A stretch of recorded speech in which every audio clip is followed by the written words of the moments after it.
এই যে মাননীয় প্রধানমন্ত্রী দেশটাকে তো 12টা বাজিয়ে দিয়েছেন, প্রায় গৃহযুদ্ধের কাছাকাছি পৌঁছে দিয়েছেন।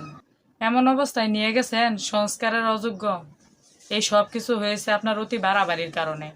আপনার মন্ত্রিসভায় কিছু মন্ত্রীর বেফাস কথাবার্তায়, দলের উস্কানিমূলক আচরণ, সরকারি বাহিনীর ক্ষমতার অপব্যবহার এই সব সমস্যার সৃষ্টি করেছে।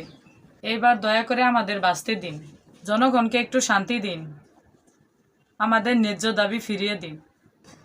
অনেক দিন তো হলো ক্ষমতায় রয়েছেন, মানুষের ঘৃণা ছাড়া আর কি অর্জন করতে পেরেছেন? যার কারণে আমি একজন সাধারণ গৃহিণী হয়েও এইসব কথাবার্তা বলতে বাধ্য হলাম। আমার মতো এমন অনেক মা বোন ভাই আছে যারা বলতে সাহস পাচ্ছে না। তাই আপনি ও আপনার সরকারের প্রতি শ্রদ্ধা রেখে বলছি, দেশকে, দেশের জনগণকে যদি সত্যি ভালোবেসে থাকেন, দয়া করে সুষ্ঠু বিচার করে দেশের জনগণের আইনের অধিকার ফিরিয়ে দিন। আমার প্রিয় প্রবাসী ভাই ও বোনেরা, তোমরা যে সিদ্ধান্ত নিয়েছো খুব ভালো সিদ্ধান্ত নিয়েছো। তোমাদের সিদ্ধান্তকে আমি সাধুবাদ জানাই। তোমাদের সিদ্ধান্তই পারবে সরকারের টনক নাড়াতে। তোমাদের পরিবার হয়তো একটু কষ্টে থাকবে, আবার নাও থাকতে পারে।